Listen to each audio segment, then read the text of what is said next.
Be sure to thank HyperX, Thermaltake, and Sapphire in the comments. Without them, we wouldn't be here. And also be sure to click on the links in the description.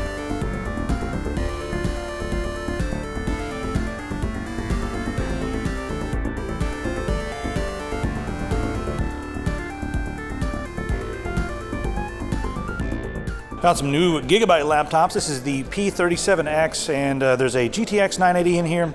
It's a 17-inch monitor there. It's full HD. So this is kind of crazy. Two 512 gigabyte MSATAs in RAID.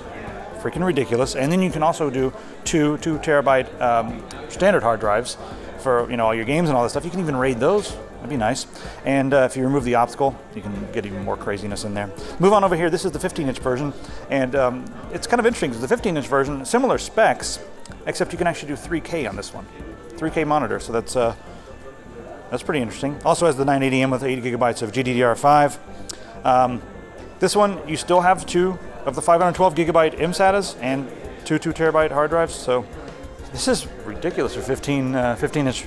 And then if you want to move down, this is probably the fastest, as of yet, who knows what's going to happen the rest of the event, the fastest 14-inch. This is the P34W version 3, and this has a 970 in it, and it has a 512 gigabyte MSATA, but still, it's tiny. It's 14-inch. Look at this thing. Let me close it up here. Look how thin that is. Pretty nice. It's actually got a nice, nice metal body, aluminum.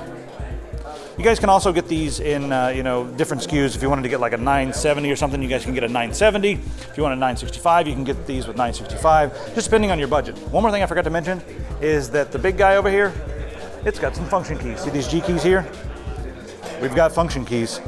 Check this action out. This is the X99 SoC Champion, and what they've done is they've actually moved the DIMMs closer. It's an X99 board, but they've decided to go with just 4 DIMMs instead of the 8 DIMMs. They moved them closer to help the with the trace layouts. Just gives you a little bit better performance. They've broken a lot of different memory records with this, with several different DIMMs. So that's pretty cool.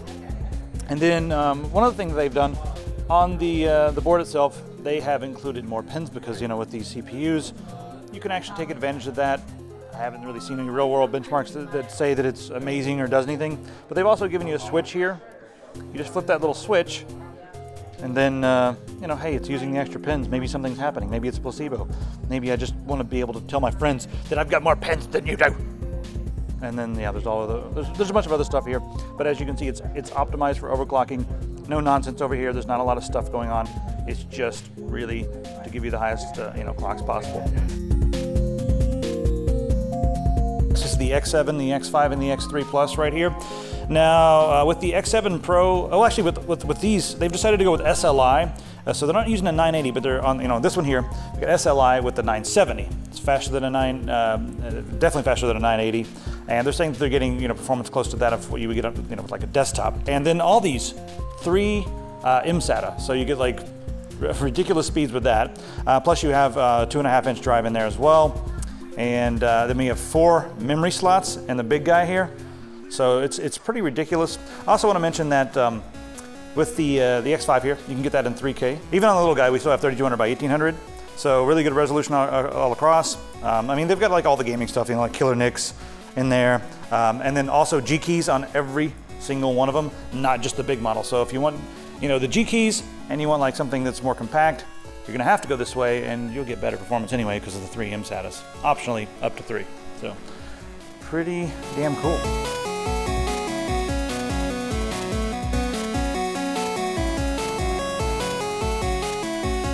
So I know you guys have all seen the S frame right here, this really beautiful case. Well, now they have the S box. It's a little bit more practical and they want some feedback from you guys. So take a look at the beautiful, as modeled by Paul, the beautiful S box right here. Now this one is enclosed, so all your components are under this piece of glass here.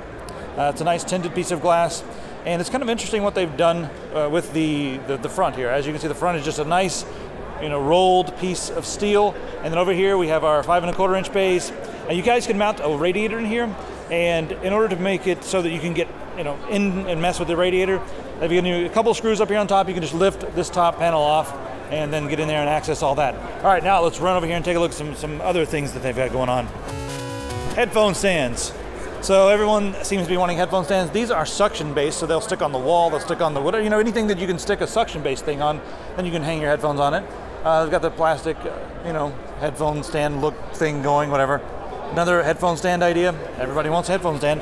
Now let's come over and take a look at some of their new cases. The 904. Some people had complained that they wanted, you know, more room for a bigger power supply, and you know they wanted different colors and that sort of thing. So they made the 904 Plus. Now you can fit a huge power supply, up to 268 millimeters down here on the bottom, and you know, of course, it comes in the all-black color.